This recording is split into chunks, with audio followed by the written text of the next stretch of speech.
300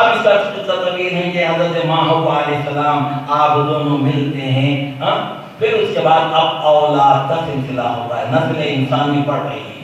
حضرت آدم علیہ السلام کو اللہ نے اتنی اولاد عطا فرمائی کہ ہر وقت 2 بچے ہوتے تھے، ایک لڑکی ایک لڑکا، حضرت حوا علیہ السلام۔ اب جو لڑکی ہوئی اس کے بعد جو لڑکا ہوتا اس سے اس کی شادی ہوتی، اور یہ پہلی والی لڑکی سے دوسرے والے لڑکے سے شادی ہوتی، جوڑ پیدا ہوتے۔ لیکن جب وہ نور مصطفیٰ صلی اللہ علیہ وسلم جو حضرت آدم علیہ السلام کی پشت میں ہیں ابھی منتقل نہیں ہوا، جب اس کی منتقلی کا وقت آیا، وہ حضرت آدم علیہ السلام سے نکل کر جب حضرت شیث علیہ السلام کو وہ ذمہ داری جب اللہ نے دینی چاہیے، اس وقت شیث علیہ السلام تولد ہوئے عادت کے جو مطابق تھا اس کے خلاف تولد ہوئے۔ عادت تو یہ تھی کہ ایک لڑکا ایک لڑکی پیدا ہو گئے 2، لیکن حضرت شیث علیہ السلام تنہا تشریف لائے، ایک ہی پیدا ہوئے، آپ کے ساتھ کوئی لڑکی پیدا نہیں ہوئی۔ اللہ رب العالمین کو دیکھیں کہ نور کی منتقلی کا معاملہ کتنے پاک صاف انداز میں رکھا، ایک ایسا دستور بن گیا کہ جس میں کسی کو کچھ بولنے کا اللہ نے موقع نہیں دیا۔ اس نور کی منتقلی میں اللہ نے کسی اور کو شریک نہیں فرمایا، تنہا شیث علیہ السلام تشریف لائے اور وہ نور حضرت شیث علیہ السلام میں منتقل ہو گیا۔ تو نور کی منتقلی میں اللہ نے کسی کو شریک نہیں کیا، وہ نور پاک پیٹھوں سے پاک پیٹوں میں آیا۔ آقا علیہ السلام فرماتے ہیں اللہ نے میرے نور کو پاک پیٹوں سے پاک پیٹوں میں منتقل فرماتا رہا۔ اب جب حضرت شیث علیہ السلام میں وہ نور منتقل ہو گیا، حضرت آدم علیہ السلام وصیت کرنے لگے کہ دیکھو تم میں نور محمدی صلی اللہ علیہ وسلم ہے، تم پاک ذریعے سے حلال عورت میں اسے منتقل کرنا۔ اب شیث علیہ السلام کو پاک نبی پاک صلی اللہ علیہ وسلم کی تعریف، امت محمدیہ کی تعریف بتاتے آدم علیہ السلام۔ اب وہ ہوتے ہوتے جب شیث علیہ السلام سے لے کر جتنے اجداد نبی ہیں وہ تمام کے سلسلے پاک صاف شفاف طاہر ہے۔ پھر وہ نور منتقل ہوتے ہوتے جب حضرت ہاشم میں آیا کہ جو حضور کے جد آ ہے، ان کی تو حالت یہ تھی کہ جس طرف آپ چلے جاتے وہ نور کو دیکھ کر ہر چیز آپ کو سجدہ کرنے لگ جاتی۔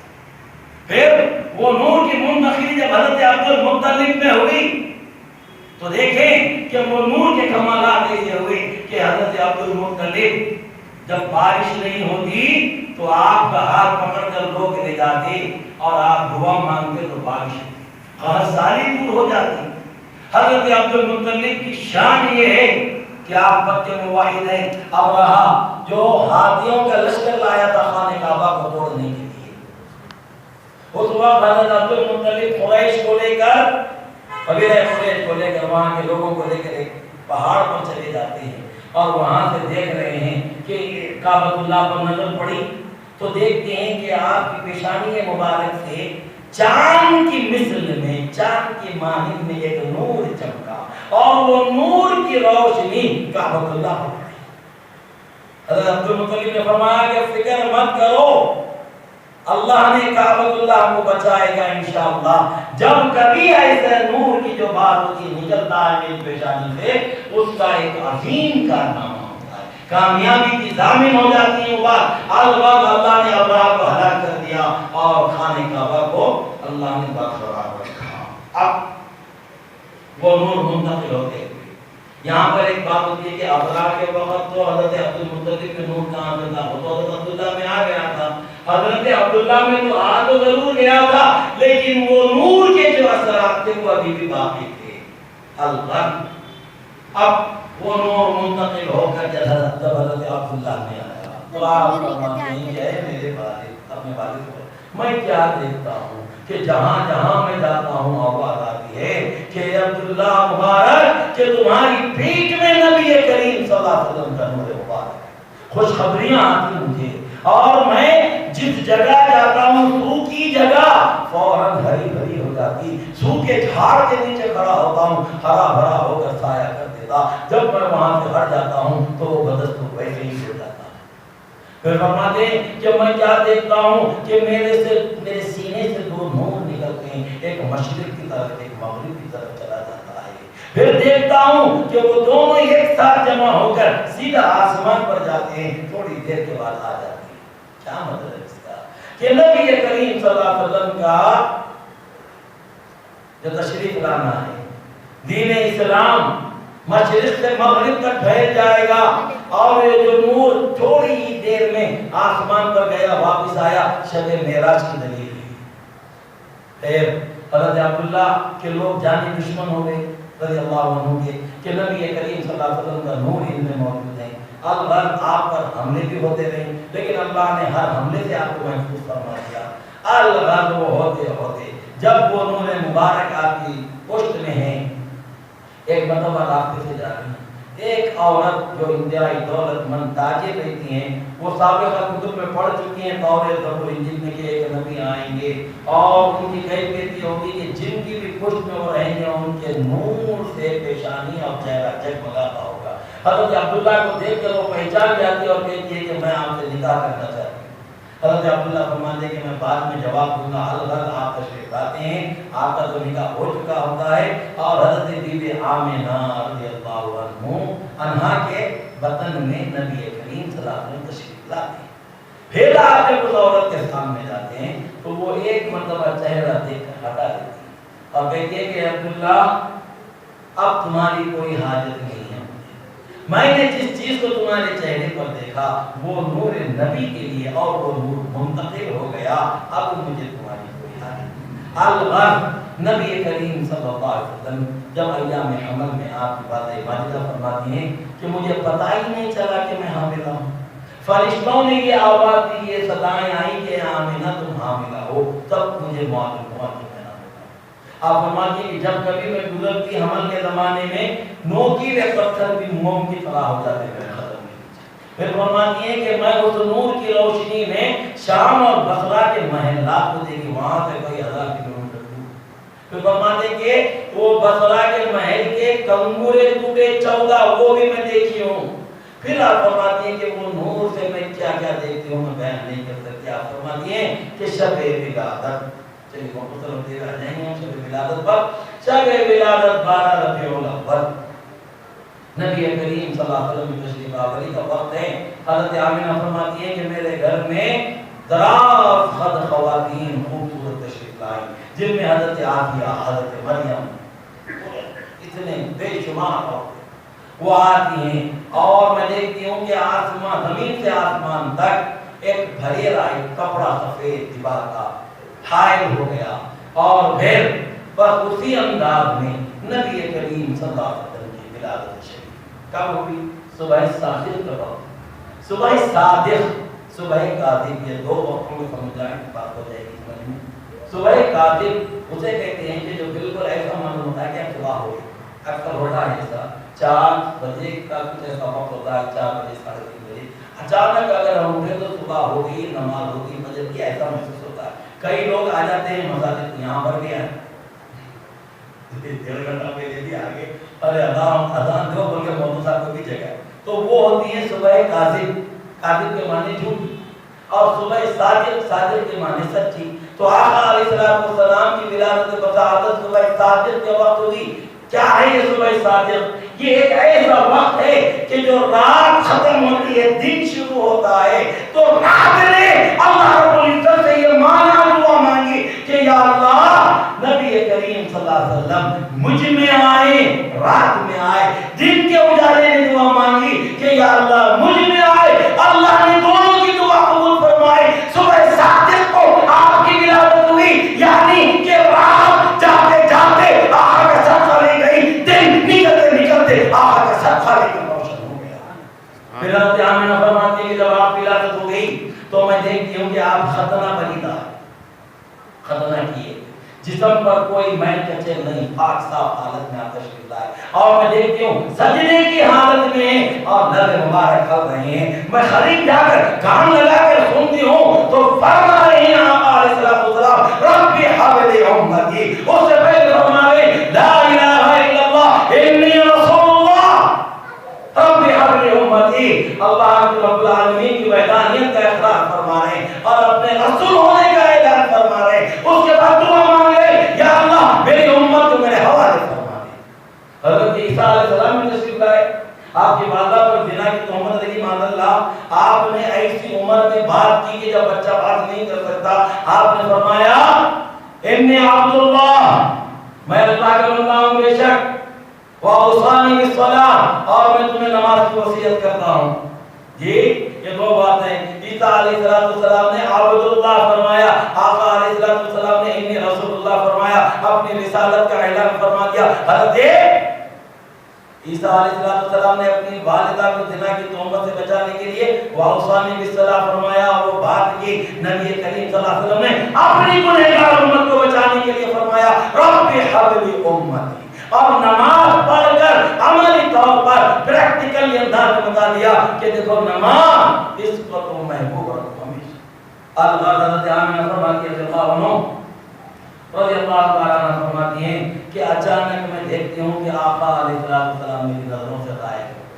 آواز آ رہی تھی کہ انہیں مشرق گھماؤ، مغرب گھماؤ، شمال جنوب، زمین کے پورے طرف، آسمان کے پورے حصے، ہر جاندار مخلوقات پر انہیں پیش کرو، انسانوں کو بتاؤ، آنے والے قیامت تک تمام روحوں کو بتاؤ کہ یہ ہے محمد رسول اللہ خاتم النبیین صلی اللہ علیہ وسلم۔ تمام جنگلی جانوروں کو، وحشی درندوں کو، ہر ایک کو بتاؤ یہ ہے خاتم النبیین محمد رسول اللہ صلی اللہ علیہ وسلم۔ اسی لیے تو کندروں نے کہا، کیا کہا کہ آپ اللہ کے نبی ہیں، اسی لیے تو حیوانوں نے کہا کہ آپ اللہ کے نبی ہیں، اسی لیے تو ہرن نے کہا کہ آپ اللہ کے نبی ہیں، اسی لیے تو اونٹ نے کہا کہ آپ اللہ کے نبی ہیں۔ تو یہ ایسی چیزیں ہیں کہ جہاں پر ہمیں سوچنے کی ضرورت ہے کہ اللہ نے آپ کا اس طرح سے اہتمام فرمایا۔